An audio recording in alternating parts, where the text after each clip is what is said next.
Hey, what's up, everybody? So today we're going to be looking at Claude Code 101 MCP, and I'll add the link in the description so you can follow along. So let's learn this together.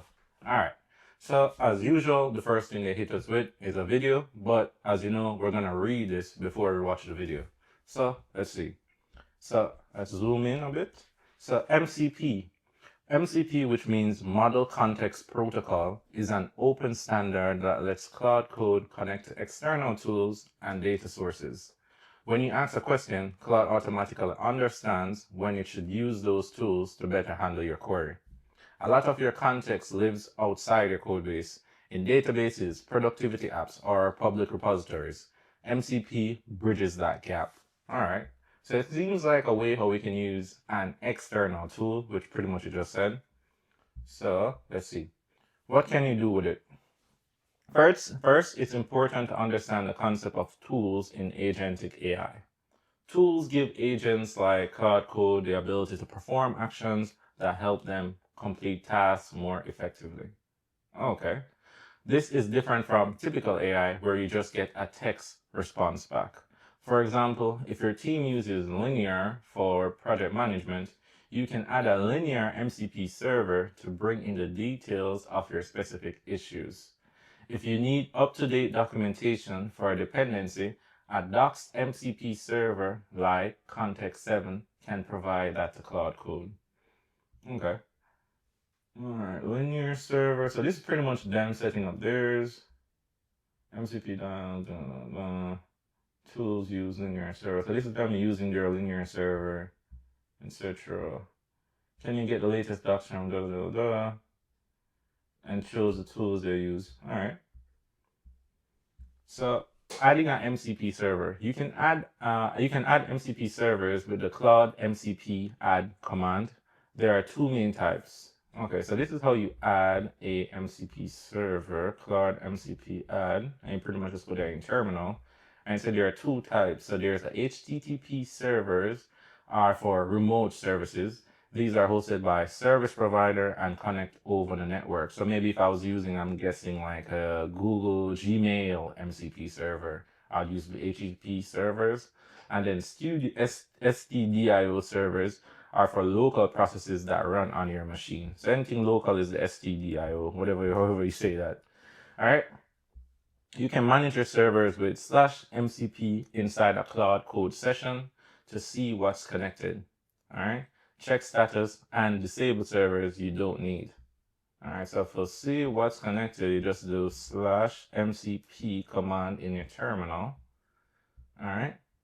And you can use that to see what's connected, check status, or you can use it to disable servers that you don't need, because I believe these take up your context window even if you're not using them. All right, so scoping servers. MCP servers can be scoped in three ways. Local, where only available in the current project just for you. User, available across all your projects. Project uses a .mcp JSON file that you check into version control, so anyone on the code base gets the exact same servers automatically. I guess that's like a team one. All right. So three different types of scoping servers: local, user, and project. All right, cool. So context costs. MCP servers add tool definitions to your context window. So yeah, it does fill up your context window, even when you're not actively using them. So even if you're not using them, this is filling up your context window. If you have a lot of servers configured, this eats into your available context. Run /MCP to see what's connected and disable anything you're not actively using. Ew, yeah. So this is them running /MCP, so they can see what's connected, and then they could disable it. Right now, you look like they're about to disable it. If a tool has a CLI equivalent, like GH for GitHub or AWS for AWS, the CLI is more context efficient. Oh, if a tool has a CLI equivalent, the CLI is more context efficient because it doesn't add persistent tool definitions. It's better if you use a CLI, really. You might also benefit from using skills instead.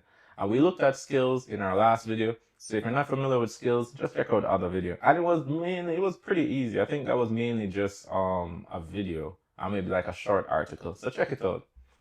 All right, so a skill has a name and a description loaded into context, and Claude only loads the full skill contents when it determines it needs to use it. If your MCP tool exceeds 10% of your context window, Claude Code automatically switches to tool search mode, which discovers the right tools on demand, though this may not work reliably. Okay, so recap, MCP connects Claude Code to your external tools and data sources. Add servers with Claude MCP add command, and you can scope them to your project with .mcp.json so your team gets them automatically. And keep an eye on context usage by disabling servers you're not actively using. That's a big one. I didn't even know that just having MCP servers connected, that still uses up your context window, even if you're not using it. So that's crazy. All right, so now that we're done with that, let's just watch the video. So we hit play. Really good article. Yeah, and a good video. Big up to that guy. I forgot what his name is, but he always does the videos and they're pretty good. To the point too. So let's look at what we're going to look at for the next video, which will be about hooks. So let's just do a quick read. So it says hooks let you run commands at specific points in Claude Code's lifecycle. The key difference between hooks and everything else covered in this course is that hooks are deterministic. They always run. So we'll look at this in the next video and we'll go over all this. And as you see, it's not too long. And as usual, we have a video, but we read the article first. And I'll show you over the side, once we're done with hooks, the next thing is just a quiz. So stick around and again, let's master this. Let's learn this together. And remember the motto, anyone can learn anything with time, practice, and failures. All right, I'm out.